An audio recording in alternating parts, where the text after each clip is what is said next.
Good morning, everyone, and welcome back to the class of Compulsory English. I am your teacher Rajiv Tade, and in today's lecture, we will see public speaking. It is the part of your communication skills syllabus, and from that point of view, we will learn what kind of public speaking or what kind of communication skill we have to learn or we have to look after. Strategies for effective speaking. Strategy म्हणजे काय? कुठलीही गोष्टी करताना आपल्याला काही planning करावं लागतं, काही नियोजन करावं लागतं. तर ते नियोजन म्हणजेच स्ट्रॅटेजी. कुठला पद्धत वापरून आपण आपला काम साधणार आहे त्याला म्हटलेलं आहे स्ट्रॅटेजी. आता या ठिकाणी आपल्याला काय करायचं आहे? Effective speaking. What is meaning of effective speaking? आपल्याला योग्य पद्धतीने आपला जो मुद्दा आहे तो त्या ठिकाणी मांडायचा आहे. तर योग्य पद्धतीने बोलणं हे सुद्धा एक कला आहे. तर त्या कलेसाठी लागणारे कुठले एक नियोजन आहे ते आपल्याला कसं करायचं ते आपण आता शिकणार आहोत. Oral communication forms a very important part of our daily life. आपल्या दैनंदिन जीवनामध्ये आपण जे मौखिक संवाद साधतो त्याला फार महत्त्व आहे आपल्या या दैनंदिन जीवनामध्ये. Whether in formal or informal situation. मग ते कुठल्या ऑफिसमध्ये जाऊन बोलणं असो की सहज आपल्या एखाद्या नातेवाईकाची त्या ठिकाणी आपलं बोलणं असो. It is important to learn how to speak effectively. आपल्याला हे फार गरजेचं आहे की आपण काय शिकलं पाहिजे की इफेक्टिव्हली प्रभावशाली आपलं बोलणं कसं होईल. Speaking in formal environment involves a number of different situations.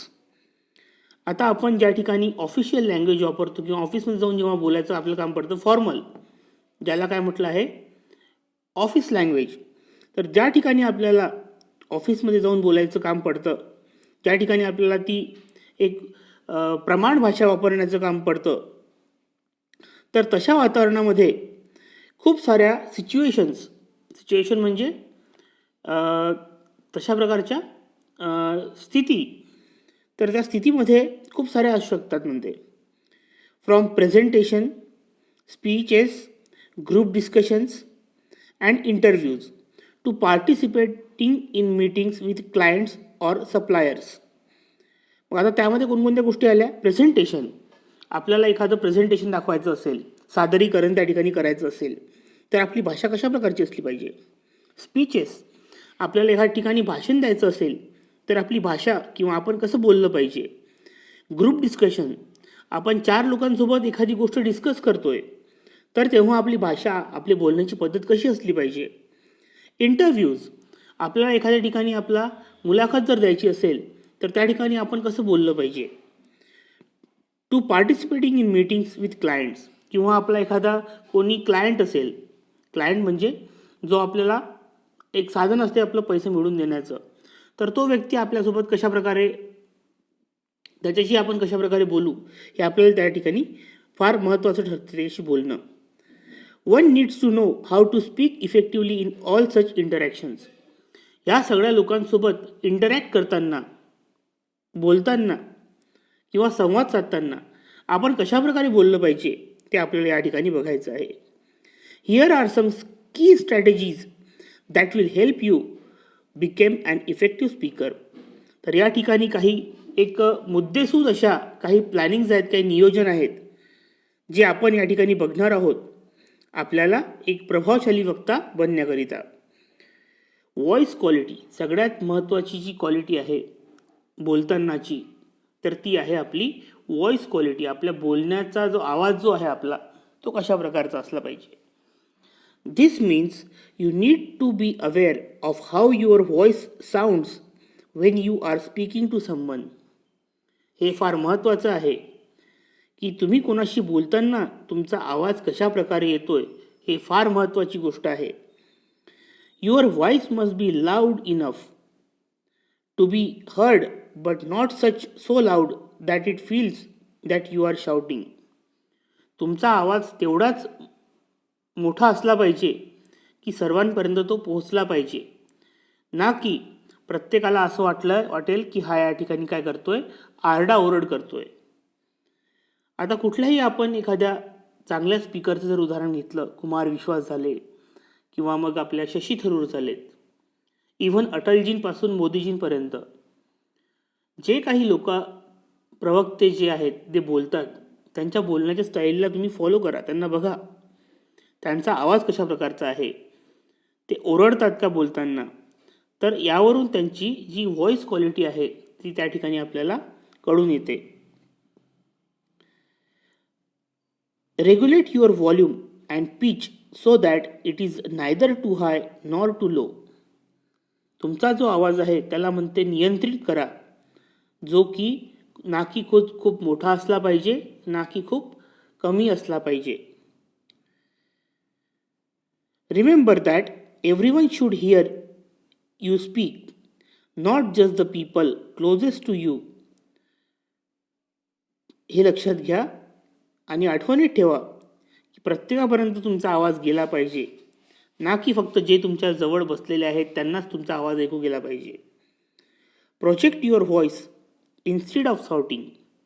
न ओरडता आपला आवाज अशा प्रकारे प्रदर्शित करा किंवा वाढवा to the last person in the room, की तुमचा आवाज शेवटच्या व्यक्तीपर्यंत गेला पाहिजे. ओरडणे आणि प्रोजेक्शन यामध्ये खूप फरक आहे.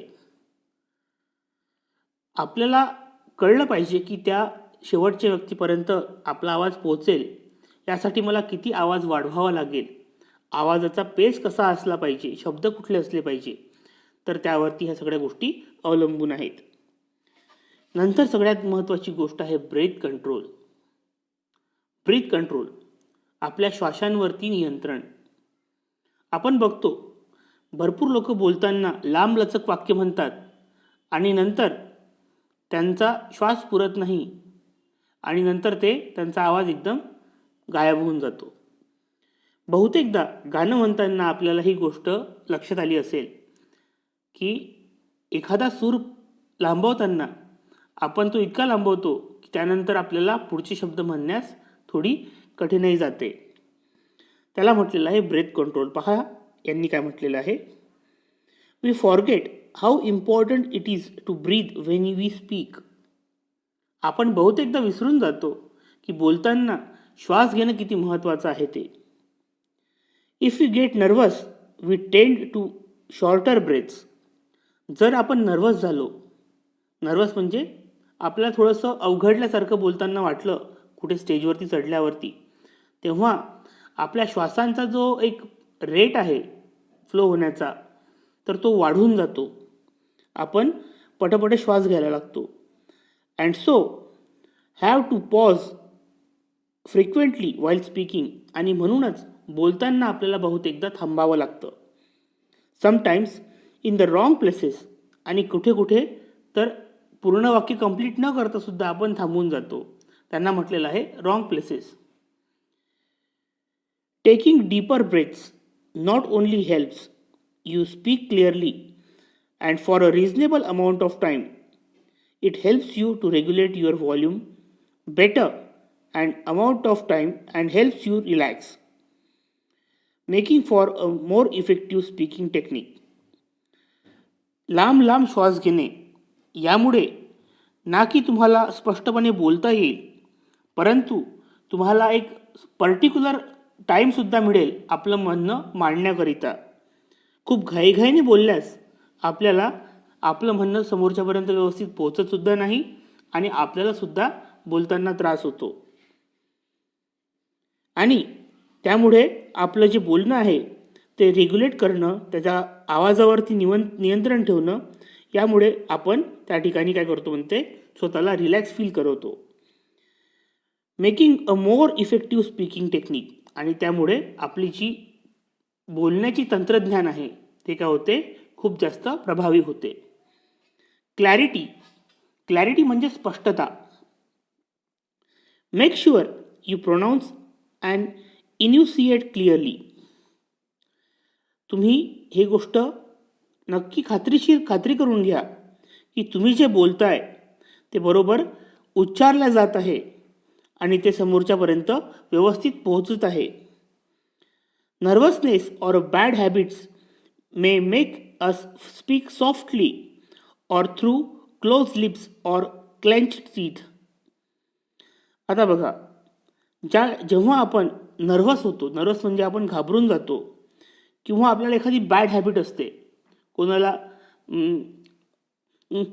अरे अरे किंवा अडकण्याची हे असते सवय, तर ह्या ज्या सवयी आहेत, अडकण्याची, नर्वस होण्याची, किंवा मग असं बोलताना खूप वेळा विचार करून असं करतात काही लोक, that is bad habit. Make us speak softly, आणि त्यामुळे आपल्याला एकदम हळूवार बोलावं लागतं. और थ्रू क्लोज लिप्स, काही काही लोक पूर्ण तोंडसुद्धा उघडत नाहीत बोलताना, किंवा क्लेंच टीथ, किंवा त्यांचे दातं व्यवस्थित त्या ठिकाणी त्यांचे पोझिशनिंग त्यांच्या दातांची नसते, त्यामुळे उच्चार व्यवस्थित येत नाहीत. All these hinder the clarity of speech. आणि या सर्व गोष्टींमुळे आपल्या बोलण्याच्या स्पष्टतेवरती होतो परिणाम. इन्युसिएट वर्ड्स क्लिअरली. तुम्हाला जे बोलायचं आहे ते अगदी स्पष्टपणे बोला. Doesn't swallow your words or sentences. तुमचे शब्द किंवा तुमचे वाक्य तुम्ही गिळंकृत करणे कधीही योग्य नाही. नंतरचं आहे इंटोनेशन. इंटोनेशन म्हणजे उच्चार. Vary your intonation and delivery. तुमच्या आवाजामध्ये चढ उतार असू द्या, उच्चारांमध्ये चढ उतार असू द्या. When speaking in public, try to convey information with as much as vocal energy and enthusiasm as appropriate. जेव्हा आपण लोकांसमोर जाहीरपणे बोलत असतो, ट्राय टू कन्व्हे इन्फॉर्मेशन, तुम्हाला जे बोलायचं आहे ती माहिती अगदी चांगल्या प्रकारे तुम्ही मांडण्याचा प्रयत्न करा. आणि आपल्या बोलण्यामध्ये एक ऊर्जा आणि एक आपुलकी, ह्या दोन्ही गोष्टी समोर मनात व्यवस्थितपणे त्या मोजमापात असल्या पाहिजे. Try to make the talk interesting. तुम्हाला जे बोलायचं आहे त्या बोलण्याला इंटरेस्टिंग बनवण्याचा प्रयत्न करा, ना की समोरच्या व्यक्तीला असं वाटेल की बा किती बोर करतोय. त्यामुळे आपल्या संवादामध्ये एखाद्या चांगली गोष्ट किंवा एखादी चांगली जोक किंवा एखादी चांगली कविता, आपण बघतो चांगले वक्ते या सगळ्या गोष्टींचा वापर करतात बोलताना. Emphasize certain instead of letting the battery power the motor that pushes the Bush.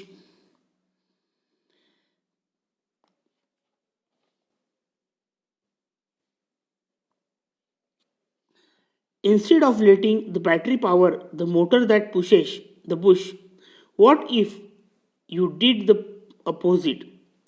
आता एखादी बॅटरीची जी पॉवर आहे, जी मोटरला काय करते, समोर ढकलते, आणि पुशेस द ब्रश, त्या ब्रशला ती हे करते, घासते. What if you did the opposite. जर तुम्ही उलटं केलं त्या फोर्सच्या opposite. What if you turn the brush back and forth repeatedly. आणि तुम्ही असं त्या ठिकाणी ब्रशला जर मागे ओढलं आणि मागे पुढे परत परत करत राहिले. What you would be doing would be manually turning the electric Motors axle. आणि त्या ठिकाणी तुम्ही काय कराल म्हणते, त्या इलेक्ट्रिक मोटरचं ॲक्सेल जे आहे त्याला हाताने हलवण्याचा प्रयत्न कराल. That would make the copper coil inside the motor turn around repeatedly inside the permanent magnet. आणि त्यामुळे त्या मोटर जी आहे त्यामधलं जे एक हे आहे कॉईल, ते त्या मॅग्नेटमध्ये त्याचं रूपांतर होईल. If you move and electric wire inside a magnetic field you make electricity flow through the wire. आणि जर तुम्ही त्या इलेक्ट्रिक वायरला च्या आतमध्ये एखादी मॅग्नेटिक फील्ड, चुंबकीय क्षेत्र त्या ठिकाणी तयार करण्यात जर तुम्ही यशस्वी झाले, तर त्यामधून जाणारी जी वायर आहे ती काय करेल म्हणते, इलेक्ट्रिसिटी प्रोड्यूस करेल, आणि त्यामधून तो करंट व्हायला सुरुवात होईल. In effect you generate electricity. Keep turning the toothbrush along enough in theory. आणि त्या ठिकाणी जर तुम्ही टूथब्रशचा वापर केला आणि तुम्ही तीच थेरी वापरली, you would generate enough electricity to recharge its battery. आणि तुम्ही त्या ठिकाणी त्या ठिकाणी जी बॅटरी आहे ती चार्ज करण्यास तुम्ही काय करा म्हणते, त्या ठिकाणी तुमचा प्रयत्न तो यशस्वी होईल. That in effect is how generator works. आणि त्या ठिकाणी आपल्याला कळतं म्हणते की का जनरेटर कशा प्रकारे काम करतं. आर्ग्युमेंटेटिव्ह स्पीच. ठीक आहे. तर हा जो पुढचा मुद्दा आहे आर्ग्युमेंटेटिव्ह स्पीच, आपण हा पुढल्या लेक्चरमध्ये बघणार आहोत. तोपर्यंत आज आपण स्ट्रॅटेजी इफेक्टिव्ह स्पीकिंग म्हणजे काय, व्हॉइस क्वालिटी म्हणजे काय, ब्रेथ कंट्रोल म्हणजे काय, क्लॅरिटी म्हणजे काय आणि इंटोनेशन म्हणजे काय, या सगळ्या गोष्टी बघितल्या. I hope that you have understood the things well, and still if you are having problem regarding it, you can contact me. Till then, goodbye. Thank you.